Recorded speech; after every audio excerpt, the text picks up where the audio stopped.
The life of a long-haul driver is a rhythm. It's the constant, droning hum of a diesel engine, the hypnotic flicker of the dashed white line eating up the road, and the slow, inevitable crawl of the odometer. My world was my cab-rolling living room smelling of stale coffee, old leather, and the faint, metallic scent of the miles themselves. This particular run was a classic.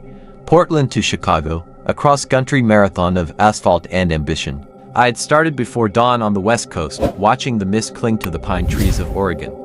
The goal was to push through, to make Illinois into long days, with only mandatory stops for fuel, a shower, and a few hours of fitful sleep in the bunk behind me. The payload was consumer goods, probably electronics or furniture, things people in the Midwest needed without ever thinking about the tired eyes that brought it to them. The first day was a blur of changing landscapes.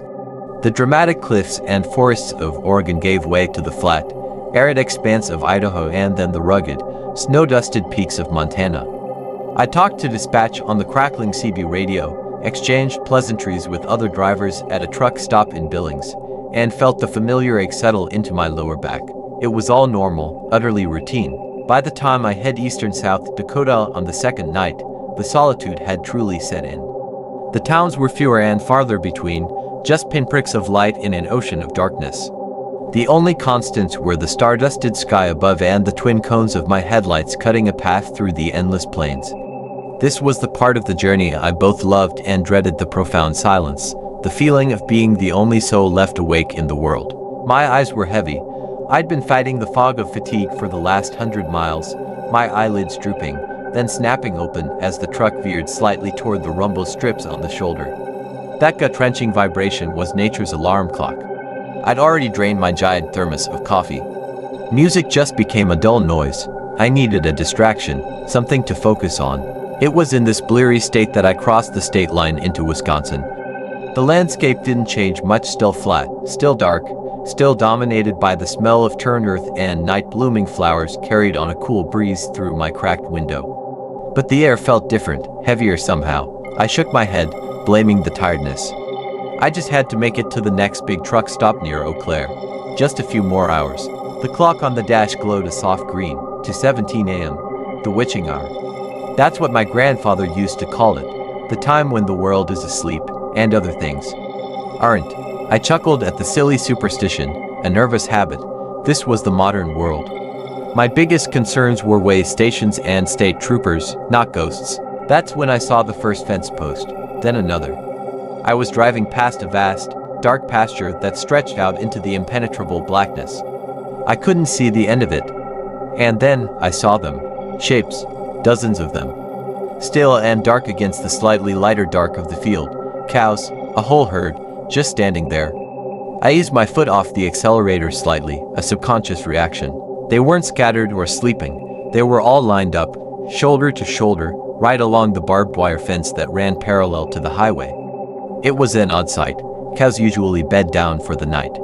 But these were all on their feet, utterly motionless. And as my headlights swept across them, I saw they weren't looking out into the field. Every single one of them was staring directly at the road, at me.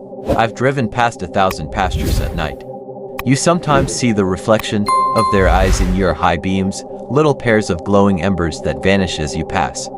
This was nothing like that. This was a coordinated observation. It was as if they were a silent honor guard for this lonely stretch of Wisconsin highway, waiting for something, or someone. My speed had dropped to a crawl, maybe 40 miles an hour. The rational part of my brain, the part fueled by coffee and logic, tried to explain it away. A sudden noise must have spooked them, gathered them at the fence. Maybe a predator was in the field, a coyote or a stray dog. But there was no tension in their bodies, no signs of alarm. They were just standing, watching. Their heads turned in unison, tracking the progress of my rig with an unnerving, mechanical smoothness. It was like watching a field of dark statues on a slow, silent swivel. I could make out their features now in the light from my cab and the glow of my running lights. Their broad, dumb faces, their wet noses, their placid, chewing jaws stilled for once. A cold knot tightened in my stomach. This wasn't right. This was the kind of quiet wrongness you feel in a nightmare, where the familiar becomes sinister. The hum of my engine seemed too loud, an intrusion in this silent vigil. I felt a primal urge to look away, to just hit the gas and pretend I never saw them. But I was transfixed. I rolled my window down further, the cool night air washing over my face. The smell was overwhelming, the rich, pungent odor of manure and damp grass, but underneath it, something else. A metallic tang, like old blood or ozone after a lightning strike. It was a smell that didn't belong here, in this peaceful, pastoral scene. My eyes were locked on the herd, and theirs were locked on me. I scanned the seemingly endless line of them. And then, my gaze settled on one, maybe 50 yards ahead, standing slightly apart from the others. She was a large Holstein, her black and white patches stark in the darkness. She wasn't chewing her cud. She was just staring, her large, dark eyes seeming to absorb the very light around them. I was almost parallel to her now. The world had shrunk to this single point, me and my truck, and that one cow at the fence. The rest of the herd, the road, the night had all faded into a blur. My heart was thumping a slow, heavy rhythm against my ribs. This was fear. Not the startled fear of almost hitting a deer, but a deep, creeping dread that was seeping into my bones. I held my breath. The only sound was the wind and the tires on the pavement. And then, as I passed directly by her, I saw her jaw move. It wasn't the sideways grind of a cud-chewing bovine. It was the deliberate, up and down motion of a human mouth forming words. Time didn't slow down, it fractured. One moment I was in the flow of a normal, if eerie, night. The next, the universe had ripped open. The cow's mouth, a soft, pink-lined orifice that should only be for grazing and lowing, moved with a horrible, impossible precision. The sound that came out wasn't a moo. It wasn't a grunt or a bellow. It was a voice. A human voice, clear as a bell, cutting through the night air and the hum of my engine as if it were sitting right in the passenger seat. It was a low, rasping voice, guttural and weathered, like stones grinding together at the bottom of a dry well. It held no emotion, no urgency. It was a simple, stark statement of fact. It said 3 words, "He won't make it." The voice hung in the air, a toxic vapor. My brain short-circuited. It tried to process the input cow human voice, prophecy, and rejected it completely. This wasn't happening. I was hallucinating from fatigue. I had fallen asleep at the wheel, and this was the start of a crash dream. Any explanation was better than the one staring me in the face, that the animal had spoken. My body reacted before my mind could catch up. A jolt of pure, undiluted adrenaline shot through me, colder and sharper than any caffeine. My right foot, as if of its own volition, slammed the accelerator pedal to the floor. The big rig roared in protest, then surged forward with a force that shoved me back into my seat. I didn't look back. I couldn't. My eyes were glued to the rearview mirror, expecting to see. I don't know what. The cow standing on its hind legs. The entire herd pouring onto the road. But there was nothing.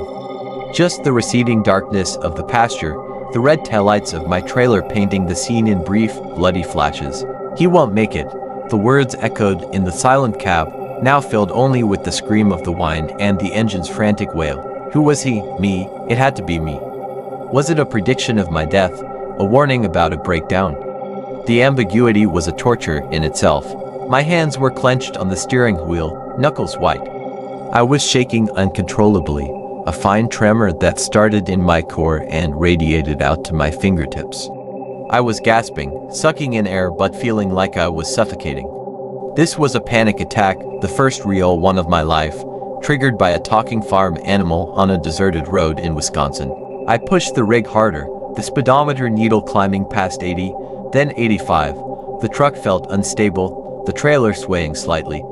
I was driving like a madman, but the alternative, slowing down, stopping, was unthinkable. I had to put as much distance as possible between me and that field, between me and those words. The rationalizations came flooding back, desperate and weak. A prank. Someone with a speaker in the field. But the voice hadn't come from the field. It had been directed at me. It had cut through the specific acoustic space of my open window. And the timing. It was perfect. It was meant for me, and me alone. "He won't make it." The sentence was a seed, and it was already taking root in the dark soil of my fear. For 10 miles, I drove in a blind frenzy. The world outside was a tunnel of darkness, with my headlights carving out a frantic, fleeting path of escape. I kept checking the mirrors, expecting to see a pair of headlights or worse, no headlights at all following me. But the road behind was empty. It was just me, my terror, and the echoing curse. My heart was a frantic bird beating against the cage of my ribs. The initial shock was wearing off, leaving behind a raw, scraping fear. I was fully awake now, every nerve ending screaming. The fatigue was gone, burned away by this supernatural adrenaline. I fumbled for the CB radio, my hand shaking so badly I could barely grip the microphone. Breaker 19, any northbound or southbound on 94, come back. My voice was a ragged, high-pitched thing I barely recognized. Static hissed back at me, a hollow, empty sound. Anyone copy? I just had a situation west of Black River Falls. Anyone out there? More static. Then, a voice, fuzzy and distant, crackled to life. Yeah, go ahead driver, what's your 20? It was another trucker, his voice laced with the bored calm of a man in a warm, normal cab. I'm on 94, eastbound, just past mile marker 112, I stammered. There's a herd of cows. By the fence. Did you see them? A pause. Negative, good buddy. Passed that way about 30 minutes ago. Didn't see nothing. You see a stray on the road. Gotta watch for 'em this time of night. No, not on the road, I said, my voice cracking. They were just standing there. And one of them, I couldn't say it. I couldn't form the words. He would think I was insane. He'd tell me to pull over and get some sleep. Never mind, I mumbled. False alarm. Thanks anyway. Copy that. You take it easy, driver. Sounds like you need a nap. The radio went silent, the connection severed. The loneliness that descended was absolute. I was alone with this knowledge, this impossible truth. No one would believe me. No one could help me. I forced myself to slow down to a legal speed. The last thing I needed was a trooper pulling me over. I had to look normal, act normal, even though my world had just been tilted off its axis. I turned on the radio, searching for a talk station, anything for a human voice, for proof that the sane world still existed. But the words of the cow were a worm in my ear. He won't make it. What did it mean? To Chicago, home, was it a threat of a physical accident? Or was it something else, something more existential? Was my mind the thing that wouldn't make it? Was I already cracking up, lost to some highway psychosis? I saw a sign for a rest area, a desperate need to be around other people, even sleeping strangers, overwhelmed me. I signaled and pulled off, guiding the big truck into a spot near the bathrooms. The lot had a few other semis and a couple of cars. Their presence was a small, fragile comfort. I turned off the engine. The sudden silence was deafening. It pressed in on my ears, a heavy, expectant quiet. I sat there, listening to the tick-tick-tick of the cooling engine, and stared out into the dark tree line that bordered the rest area. Every shadow seemed to move. Every rustle of leaves sounded like the careful, deliberate step of a cloven hoof. I didn't get out of the truck. The idea of stepping down onto that dark asphalt, of walking to the lit bathroom and seeing my pale, frightened face in the mirror, was terrifying. What if I looked out the window and saw a single cow, standing at the edge of the trees, watching me? The thought was paralyzing. So I just sat, and I waited. For what? I didn't know. For dawn, maybe? For the spell to be broken by the sunrise. I reclined my seat slightly, but sleep was the furthest thing from my mind.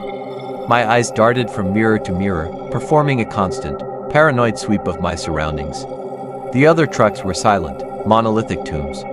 Their drivers were asleep, blissfully unaware of the world I had just stumbled into. The memory replayed itself on a loop behind my eyes. The line of cows, the focused stare, the specific cow, the movement of its jaw, and that voice, I could hear it perfectly, as if it were etched into my eardrums. He won't make it. The cadence, the gravelly tone, the absolute lack of emotion. It was a voice that had seen everything and was disappointed by all of it. I started talking to myself, a low, frantic whisper. You're tired. You are half asleep. It was the wind. It was a hallucination, but I knew, with a cold, sinking certainty, that it wasn't. The experience had the hard, sharp edges of reality. It was more real than the plastic steering wheel I was gripping. An hour passed, then another. The night was at its deepest, its most profound. The rest area was an island of faint light in a sea of black, and I was a castaway, too scared to move. I thought about calling my wife, but what would I say? Honey, a cow told me I'm not going to make it. She'd be terrified, not for me, but of me. She'd think I'd lost my mind on the road. Maybe I had. The fear began to mutate into a deep, chilling anger. Anger at the absurdity of it. Anger at the violation. This wasn't how the world was supposed to work. Animals don't talk. They don't deliver cryptic, terrifying messages in the dead of night. This was a breach in the natural order, and I was the one who had to bear witness to it. Why me? What had I done? I must have dozed off for a few minutes, because I was jolted awake by a sound. A low, mournful sound that seemed to come from everywhere at once. It was a train horn, miles away, its lament echoing across the hills. But in my hyper-alert state, for one heart-stopping second, I thought it was a distant, collective moo. I sat bolt upright, sweat beading on my forehead, my breath caught in my throat. It was just a train, just a train. I repeated it like a mantra, but the damage was done. The fragile calm I had built was shattered. I couldn't stay here. The silence of the rest area was now more threatening than the open road. I had to move. I had to keep running. I started the engine, the roar a comforting, man-made sound. I didn't bother with a pre-trip check. I pulled out of the rest area and merged back onto the interstate, pushing the truck back up to speed. The goal was no longer Chicago. The goal was simply away. The landscape began to change. The flat pastures gave way to rolling hills and dense patches of woodland. The road curved more, and each bend was a new anxiety. What would be waiting around it? Another silent jury of livestock, an empty, mocking road. My hands never relaxed their death grip on the wheel. Every mile marker I passed felt like a small victory. I was still making it, but the words of the cow had poisoned the journey. Every normal sound of the truck, a faint rattle from the trailer, a change in the engine's pitch was now a potential sign of catastrophic failure. He won't make it. Was the steering about to go? Were the brakes about to fail? I passed another farm. This time, I flinched, pressing myself back into the seat. The animals in this field were asleep, lumps of darkness on the ground. It was a normal, reassuring sight, and it made me want to weep with relief, but the relief was short-lived. The memory was the true predator, and it was hunting me from inside my own head. The sky in the east began to lighten, not with the sun itself, but with its precursor, a pale, gray wash that leached the darkness from the world. The stars faded one by one. The sight of it was the first truly good thing I had seen in hours. The night was ending. The things that belonged to the night, I told myself, would have to retreat. But as the world became more visible, my fear didn't vanish. It just changed shape. The darkness had been a blanket hiding unknown horrors. The dawn was a spotlight, and I was afraid of what it might reveal. I half expected to see that same Holstein cow standing in the middle of the road, waiting for me, its human-like eyes filled with a knowing contempt. I pushed through the outskirts of Eau Claire as the sun finally broke the horizon. The world was bathed in a soft, golden light. People were starting their days. I saw a kid waiting for a school bus, a man collecting his newspaper from the lawn. It was all so mundane, so beautifully, heartbreakingly ordinary.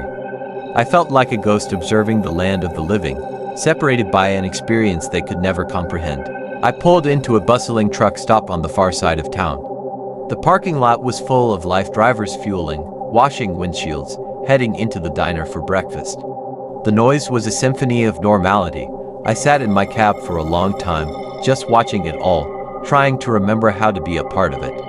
The words "he won't make it" were still there, but they felt smaller now, dampened by the daylight, but they weren't gone. They were a scar. I went through the motions. I fueled the truck. I went inside, used the bathroom, and splashed cold water on my face. I avoided looking anyone in the eye. I bought a scalding black coffee and a greasy breakfast sandwich I knew I couldn't eat. I was just going through the motions of being a human being. I called dispatch. My voice was flat, drained of all emotion. "Yeah, this is Unit 714. I'm not feeling well. A stomach bug. I'm gonna have to drop the trailer here and bobtail to a motel. I need a day." I lied smoothly, the words tasting like ash. They grumbled a bit, but agreed. I was a reliable driver. They trusted me. I found a cheap motel a few miles away, a place that catered to truckers. I parked the cab and locked the door to the small, dank room. I closed the heavy curtains, plunging the room into a murky twilight. I didn't sleep. I sat on the edge of the bed, listening to the traffic outside, and I stared at the patterned carpet. I turned on the TV for noise, a mindless game show. The bright colors and loud voices were a shield against the silence in my head. But every so often, in a quiet moment between the host's jokes, the voice would whisper again from the depths of my memory, "He won't make it." I spent the whole day in that room. I didn't sleep. I didn't eat. I just existed, a hollow man filled with a single, terrifying memory. When night fell again, I felt the old fear return, coiling in my gut. The darkness was no longer a friend, it was the condition in which the impossible happened. The next morning, I felt broken, but functional. I had made a decision. I called dispatch again. "I'm still not 100%, I said. "But I can drive. I need a new run. Anything. Just. Not through Wisconsin, not at night. Give me something south. Through Illinois, Indiana, whatever." I was pleading. And I didn't care. There was a long pause on the other end. "You sure you're okay, Mike? You sound different." The use of my name, a thing I hadn't provided in this story, felt like an anchor. It was a reminder of who I was supposed to be. "I'm fine," I lied. "Just don't like the cold up here." They gave me a run down to St. Louis. It was lighter, easier. I took it. I drove during the day, and I was off the road before the sun was fully down. I found crowded, well-lit truck stops to sleep in. I started talking more on the CB, just to hear other voices, to confirm my own reality against theirs. I delivered the load to Chicago a week later, having taken a ridiculously long route to avoid a single state at night. I never saw anything like it again. No more talking animals, no more silent herds by the fence, but the damage was done. I still drive. It's the only thing I know how to do. But my map has a permanent blackout zone now. I see the word Wisconsin on a road sign, and my hands get clammy. The night shift, the one I used to love for its solitude and peace, is now a time of heightened vigilance and a low, humming dread. Because I know, with a certainty that keeps me awake sometimes, that the world is not what we think it is. There are cracks, and in those cracks, in the deep dark of a Wisconsin night, things look out. And sometimes, they speak. And I will never, ever, listen again.